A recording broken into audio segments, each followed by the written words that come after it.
Hi everybody, my name is Nikki and I live in East Northamptonshire in England, and I just want to do some videos.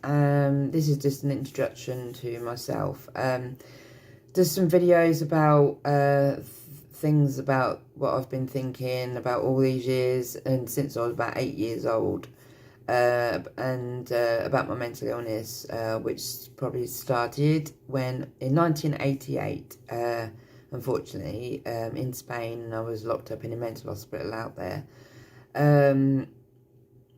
So when I was a child, I noticed just things were just not right.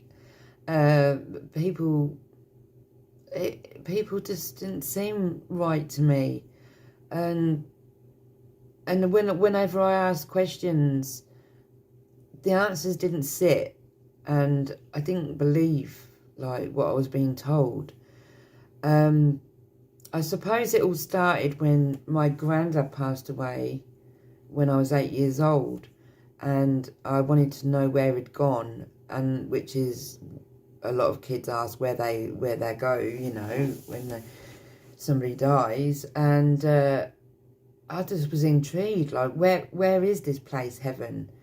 And I'd be constantly thinking about my granddad and where he was. I used to have dreams about him, but that got me interested in death and where do they go.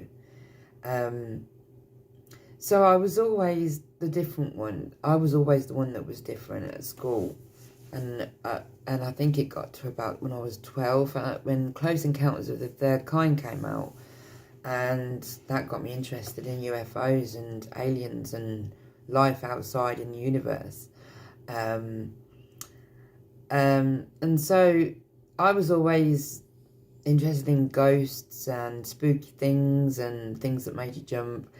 I'd be the first person to bring up ghosts or something weird with my friends and my family, and nobody was interested. Nobody was on that level of wanting to know anything about that. And I suppose looking back, it's a lot of people was either scared about it or just didn't have any interest in it at all.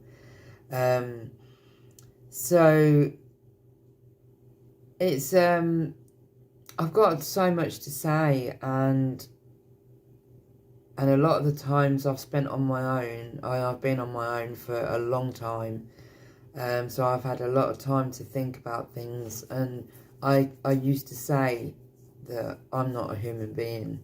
I didn't believe I was a human being. I didn't believe I should be here. I didn't even know where here was.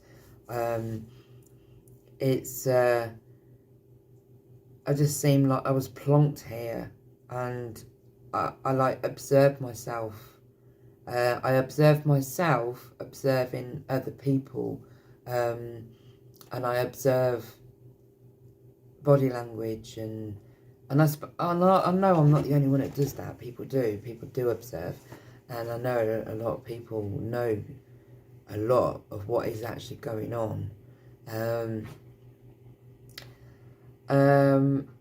So, and one of my problems or issues that I've had for nearly 15, 20 years is remembering what I'm talking about. So I could be talking about something really juicy or really good.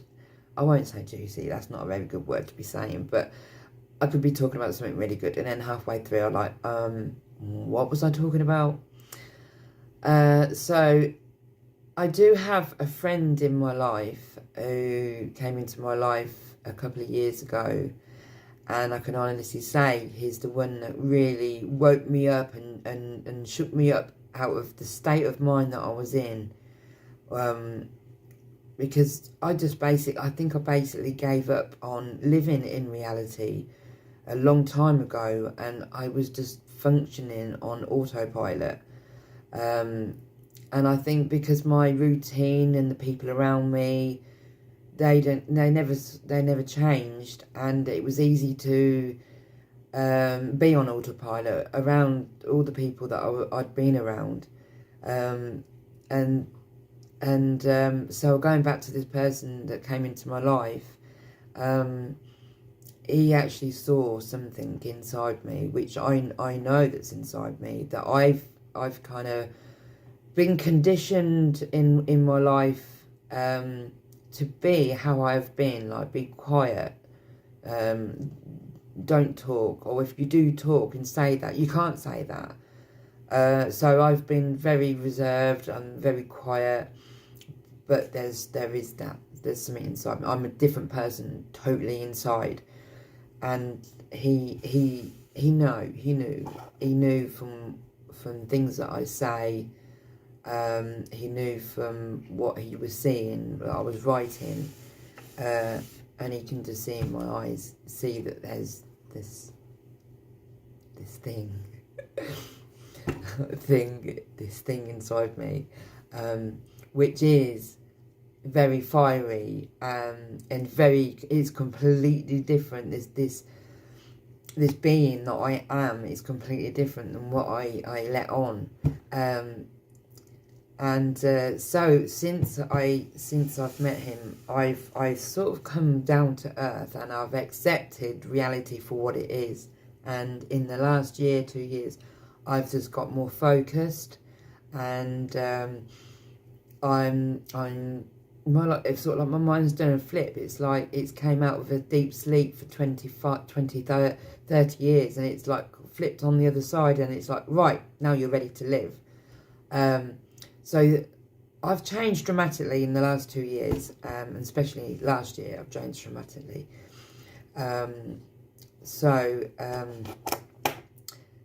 What else? What else do you say when you've got 1,000 things to say? I mean, it's just I don't know. I have one thing to say, then I have another thing to say. So let me just think what I can say.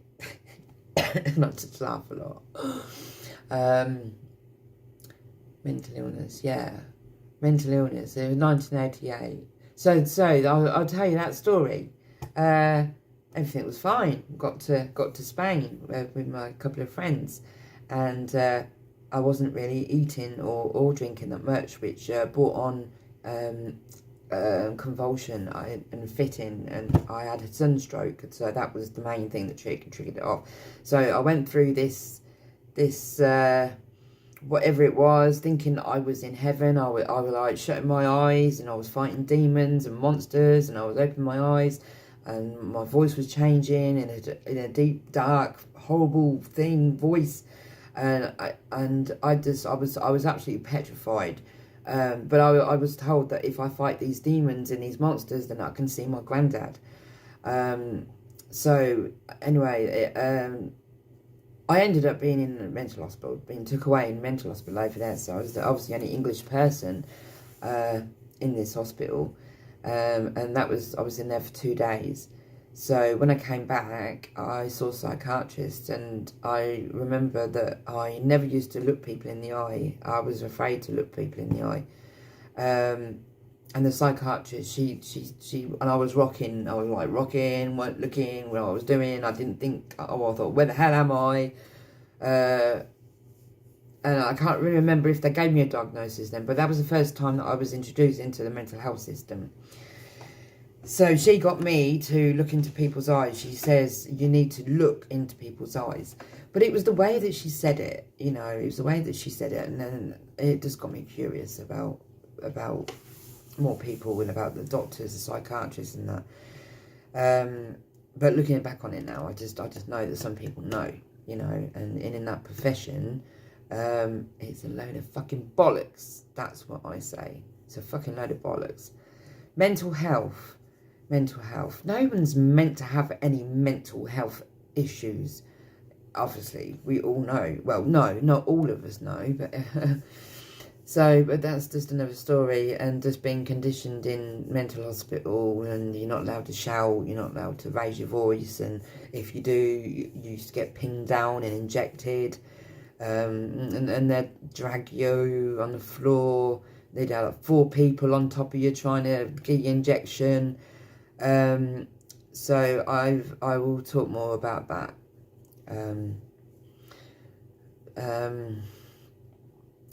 I know there's a lot of profound, complex things that I shall be talking about, and I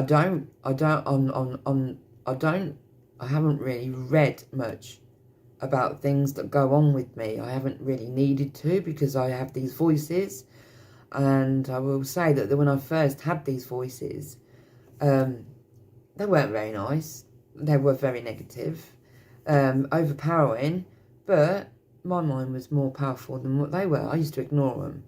I mean, they used to say, run and jump through the window, go and strangle that nurse, go and kill yourself, you know, all them things. And I can totally understand why people do. Because they just go on, and it's like a loop. Kill yourself, kill yourself, kill yourself. And if you can even imagine thinking, as loud as the thought as you can think in your head, something really bad, but saying it over and over again. But when you've got that voice in your head that's saying that, and you can't control it, you can't stop it, it will send so many people over the edge. It didn't send me over the edge. I did the complete opposite. And I used to help people in the hospital. And there was actually one man in there that wanted to run and jump through the window. And I helped him and stopped him from doing that. And he started crying and held my hand. And he said, thank you very much. Well, he just went, thank you so much.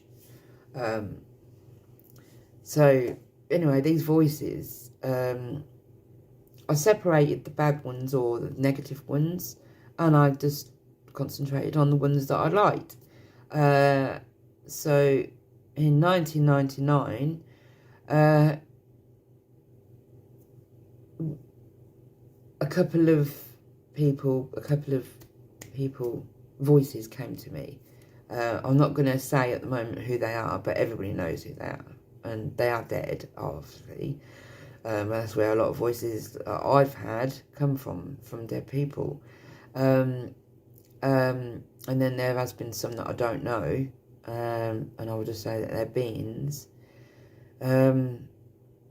So the things that I've been told, I write some things down. I've done a lot of writing over the last 20 years, but the things that I get told, it's just for me. It's not for like anybody else, but it's for my personal spiritual growth.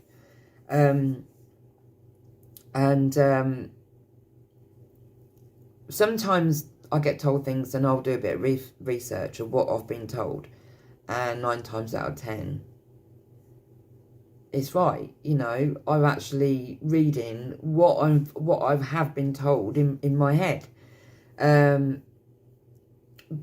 There's not a lot of things that I get told that's going on in the world, because I've not really known anything really that's gone in the world. I mean, because I've been on autopilot. So the things that I get told, it's literally for my personal growth.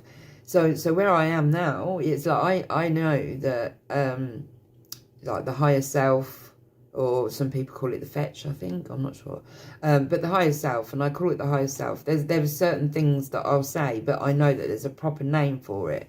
But the higher self, like I'm connected to my higher self. My higher self talks to me. I mean, I don't really talk to my higher self. There's no need to. I listen to what my higher self has to say to me, and then there is times that we are one together. But when we are one together, I'm together with lots of people, lots.